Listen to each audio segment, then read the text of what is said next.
उस समय एक एक फाइल को विस्तार से देखा गया। यहाँ लाहौर में भी हमारे पास काफी संपत्ति थी। एक कमर्शियल प्लाजा था जिसका नाम सुना था, लेकिन ताया अबू को नहीं पता था कि ये प्लाजा इम्तियाज अहमद का है। पापा ने खुद प्लाजा खरीदा था और अब इसमें बड़े आलीशान कार्यालय और नीचे कई बड़े स्टोर हैं। क्या आप अंदाजा लगा सकते हैं कि बाजार में इस प्लाजा की कीमत क्या होगी? ताया अबू, हम कुछ नहीं जानते। इसके मालिक अरबों रुपए हैं। क्या आप समझते हैं या नहीं? मैंने गलत नहीं कहा, और यह बात मैं पूरे विश्वास के साथ कहता हूँ कि इम्तियाज अहमद ने यह जगह बहुत महंगे में नहीं खरीदी होगी। और फिर अरे हाँ, मुझे याद है एक बार उन्होंने कहा था कि वे गुलबर्ग में निर्माण कार्य कर रहे हैं। उसने संयोग से कहा, अन्यथा वह हमें अपने मामलों के बारे में सूचित नहीं करते। बेशक यह वही प्लाजा होगा, लेकिन मेरी बात पर विश्वास करो, यह उतना ही लायक है। फिर अन्य फाइलें देखी जाने लगी। हमारे पास 3 बंगले थे, 2 डिफेंस में थे और एक मॉडल टाउन में था। इसके अलावा जमीनों का पूरा ब्यौरा था। तुम लोग अरबपति हो, तुम लोग अपने आप को नहीं जानते थे।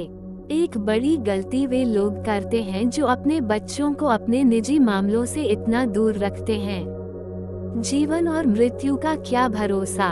उन्हें अपने गलत फैसलों पर पछतावा करने का मौका भी नहीं मिलता है और वे अपनी मेहनत की कमाई को अपने बच्चों और परिवार के सदस्यों से गुप्त रखने के लिए दूसरों को दे देते हैं। भगवान इम्तियाज अहमद को माफ करे।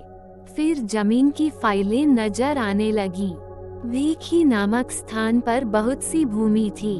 सांगला पहाड़ी में बहुत सारी जमीनें थीं। और तब गखर नामक स्थान पर एक चावल मिल थी जिसे सरफराज राइस मिल के नाम से जाना जाता था। यह सब हमारी संपत्ति थी। हम खुद फाइलें देखकर हैरान रह गए। फाइलें लंबे समय तक देखी जा सकती हैं। इसी बीच हीरा, सुल्ताना, दन्या और मामा भी हमारे पास आ गए। हमीदा ने सबको कॉफी परोसी और हम कॉफी के छोटे छोटे घूंट लेने लगे। तो शाहब साहब और प्यारे भाई सरफराज, क्या आप लोगों को अपनी संपत्तियों के बारे में पता चल गया है?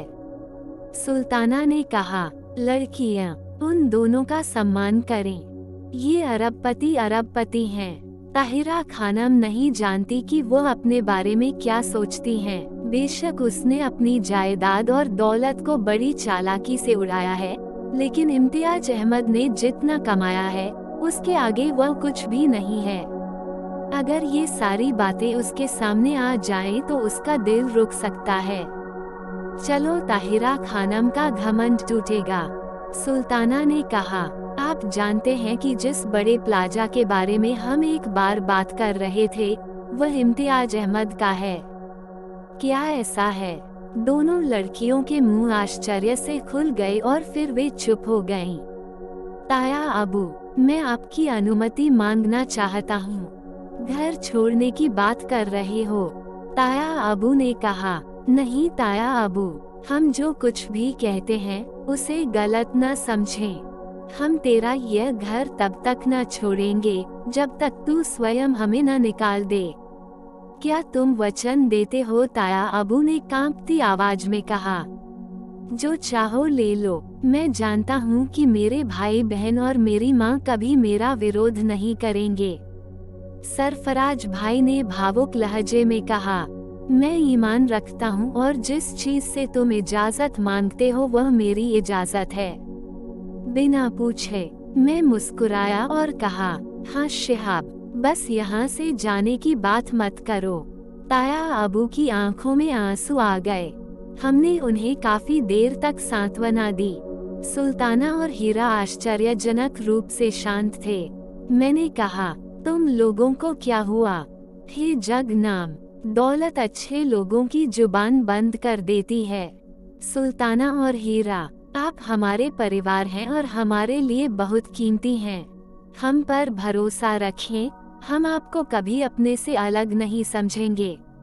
यह संपत्ति और दौलत जो कुछ भी है पता नहीं पापा ने हमसे इसे क्यों छुपा रखा है। वैसे भी सब कुछ अपनी जगह है, लेकिन अब लोग हमसे कभी अलग नहीं होंगे। हीरा और सुल्ताना सिसकने लगे। चलिए अब इन भावनात्मक दृश्यों को समाप्त करते हैं।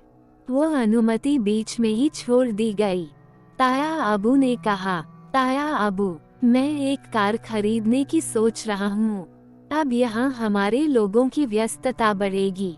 अब जरूरी नहीं कि हम सुल्ताना को परेशान ही करते रहें। मैं तुरंत एक ड्राइवर भी रखूंगा जिससे हमें आसानी होगी। ताया अबू ने एक क्षण सोचा और फिर बोला, वैसे यहाँ कार है, आप इसे सुरक्षित रूप से अपनी हिरासत में रख सकते हैं। हम इसका इस्तेमाल कहाँ करते हैं, लेकिन अगर आपको लगता है कि यह जरूरी है तो आगे बढ़ें। 1-2 हो जाएगा, मुझे कोई आपत्ति नहीं है। मेरे पास सुल्ताना तुरंत बोली और सभी ने उसकी ओर आश्चर्य से देखा। महोदय, मैं भी नई कार चलाऊंगा। मैं किसी बाहरी ड्राइवर को अनुमति नहीं दूंगा। अगर मैं गलत कार चलाता हूँ तो मुझे निकाल दिया जाना चाहिए। नहीं सुल्ताना, आप सिर पर हैं, लेकिन क्या अच्छा होगा अगर भाई अगल बगल बैठे और बहन कार चलाए। तो ताया अबू, यह आपके द्वारा तय किया गया है, और वैसे भी इन सभी जगहों को देखने के बाद इन्हें कंट्रोल करना होता है। मैं भी अपनी संपत्ति का दौरा करना चाहता हूँ। इसके लिए ड्राइवर जरूरी होगा।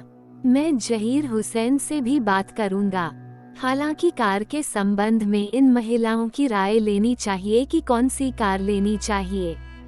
सरफराज भाई ने हीरा और सुल्ताना की ओर इशारा करके कहा। हीरा बचकानी बोली, ओह, कोई अच्छी कार होनी चाहिए जो बहुत अच्छी हो, लेकिन इस शर्त के साथ कि कभी कभी मुझे भी गाड़ी चलाने की इजाजत होगी। हालांकि यह मामला सुलझ गया था और लंबे समय तक हम विभिन्न विषयों पर बात करते रहे। फिर दूसरे दिन से ही प्रचार शुरू हो गया। मैंने खुद सुल्ताना से विनती की, सुल्ताना, आज आपको गाड़ी चलानी है। जरूर मालिक, हम उपस्थित हैं। ताया अबू, आज मैं और भाई जान अपनी संपत्ति वगैरह देखने जाएंगे। हाँ हाँ, क्यों नहीं।